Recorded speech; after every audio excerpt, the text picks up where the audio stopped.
Today we're going to explore a deceptively simple radiesthesia graph, the flat pyramid. The flat pyramid is a two-dimensional representation of the Great Pyramid of Giza.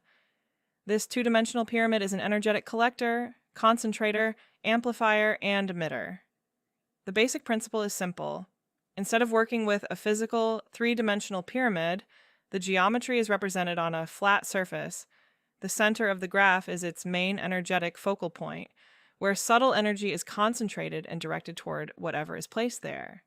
And despite its simple appearance, the flat pyramid has several very different applications.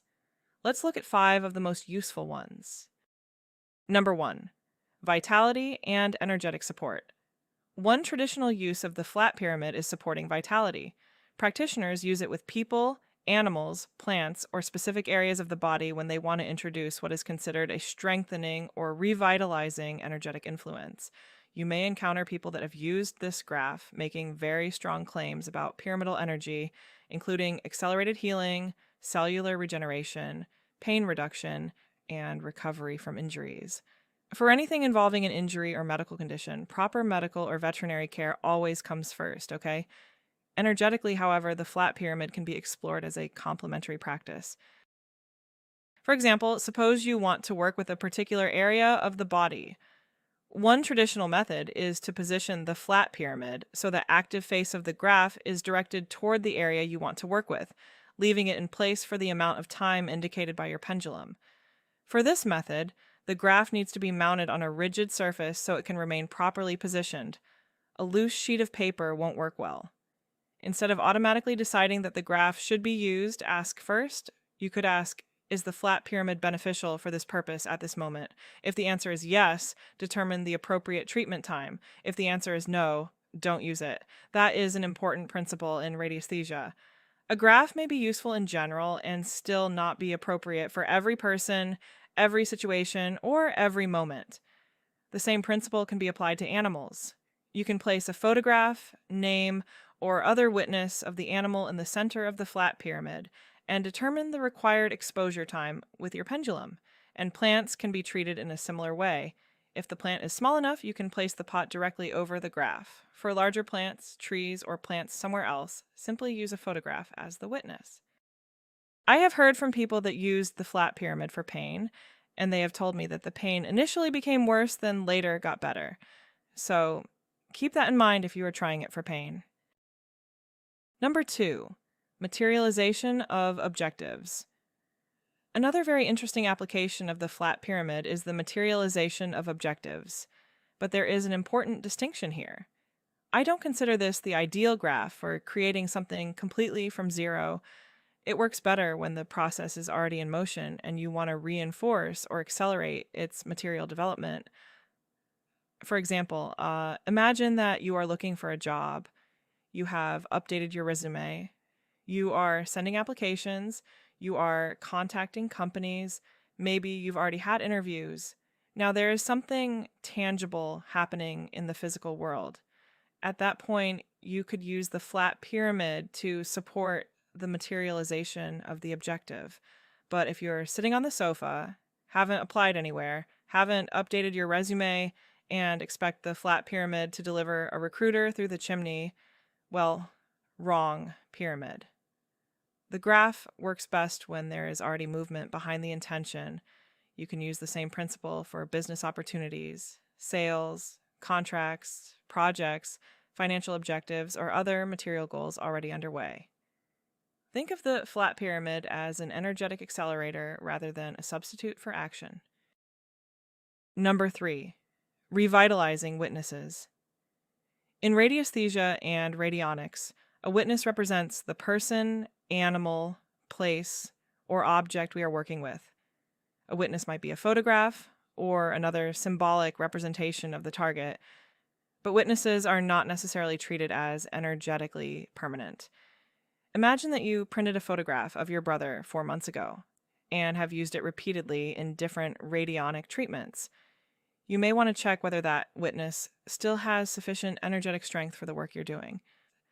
Using your pendulum, you could ask, is this witness currently functioning at 100% energetic strength?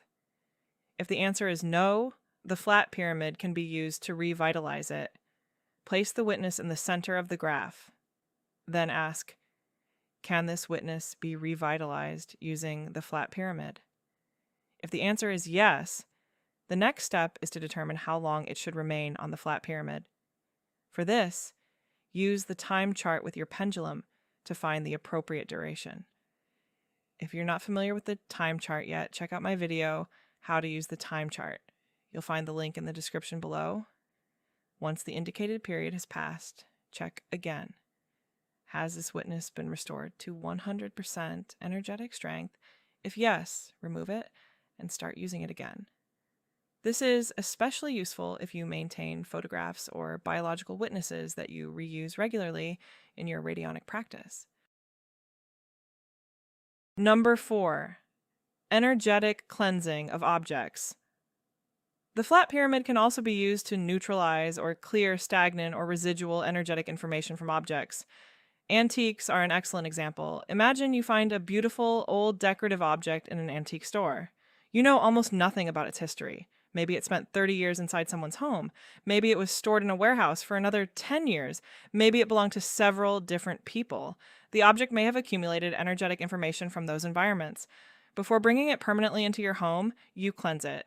Place the object in the center of the graph and determine the required exposure time with the time chart. This method can also be useful for personal objects that pass through many different hands. For example, jewelry purchased secondhand. Rings, necklaces, watches, and other personal objects often remain in close contact with their owners for years. These are particularly interesting objects to cleanse before wearing them yourself. You could also cleanse books, crystals, tools used in energetic work, or anything else whose energetic history is unknown. Number 5, energizing water and food. And finally, one of the simplest ways to experiment with the flat pyramid is with food and water. A glass of water can be placed in the center. So can a piece of fruit, a cup of tea, chocolate, or another food you want to test. The principle is similar to the traditional practice of placing something inside a physical pyramid. The difference is that here we are using the two-dimensional geometric representation. You can then compare the energized sample with an untreated sample using the Bovie biometer. I will leave the link to the Bovie biometer video in the description below. So the flat pyramid is much more versatile than its simple geometry suggests. You can explore it for vitality and energetic support, manifestation of objectives that are already underway, revitalizing witnesses, cleansing objects, and energizing food or water. When in doubt, ask the pendulum. Just because a graph can theoretically be used for something doesn't mean it should be used in that particular situation. Ask whether the graph is appropriate. Ask whether the target will benefit. Determine the correct treatment time. And check when the work is complete. That small discipline turns radiesthesia from guesswork into a method. So, how about you? Can you think of a way you could use the flat pyramid in your life? Let me know in the comments. I'd love to hear your ideas. That's it for today, my friends. I hope you learned something new and found a few practical ways to experiment with this fascinating graph. See you in the next video.